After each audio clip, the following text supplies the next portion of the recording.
नमस्कार, मी गणेश. तुम्ही तुमचं सहर्ष स्वागत करतो आपल्या युट्यूब चॅनलवर आणि त्या चॅनलचं नाव आहे गावंड राया. तर आज आपण वाघोली बाजारमध्ये आलोय. तिथं मोठ्या प्रमाणात गणपतीचे स्टॉल आणि स्टॉल असतात. तर त्याच्याविषयी तुम्हाला आज माहिती दाखवणार आहे. तर आपण आज सगळे मागवत पेटीची माहिती घेणार आहे आणि कोणते कोणते गणपती आलेत आणि सर्व गणपतींची माहिती पण घेणार आहे.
आताच आपण बाजारपेठेत फिरून आलो.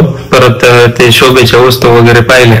तर महाराष्ट्रामध्ये किंवा महाराष्ट्राच्या बाहेर सगळ्यात मोठा सण मानला जातो तर गणेश उत्सव. आणि कोकणी माणूस वर्षभर आतुरतेने ज्या उत्सवाची वाट पाहतो आणि तयारी करत असतो ती म्हणजे गणेश उत्सव. तर कोकणामध्ये जे मुंबईला चाकरमाने असतात ते आतुरतेने वाट पाहतात आणि 10 ते 15 दिवसाच्या रजेवर सुट्टी घेऊन आपल्या गावी जात असतात. तर असा गणेशोत्सव आणि आपण त्याच्या अनुषंगाने व्हिडिओत तुम्हाला माहिती देण्याचा प्रयत्न केलाय. वाघोलीमध्ये सर्वात मोठी बाजारपेठ आहे. कमीत कमी 10 ते 12 गावांचा बाजार भरतो त्या ठिकाणी. मी आठवडे बाजाराचा नंतर व्हिडिओ टाकन, पण आताच्या व्हिडिओमध्ये तुम्हाला मी सगळी माहिती देणार आहे की बाजारपेठ कशी आहे काय. तर तुम्ही व्हिडिओमध्ये पाहिल्याप्रमाणे त्या ठिकाणी आकर्षक गणेश मूर्ती आहेत. मी तुम्हाला व्हिडिओत दाखवलंय की किती म्हणजे चांगल्या पद्धतीने त्या मूर्त्या सजवलेल्या आहेत आणि कमी प्राइस मध्ये एवढ्या छान छान मूर्त्या मिळणार आहेत. तुम्ही एकदा अवश्य भेट द्या.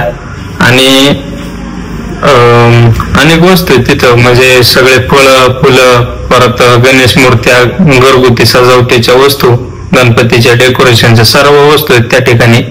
तर एकदा अवश्य भेट द्या आणि आपल्या व्हिडिओला नक्कीच सबस्क्राईब करा नवीन असाल तर, आणि शेअर करा. तर धन्यवाद. गणेशोत्सवाच्या तुम्हाला पण हार्दिक शुभेच्छा.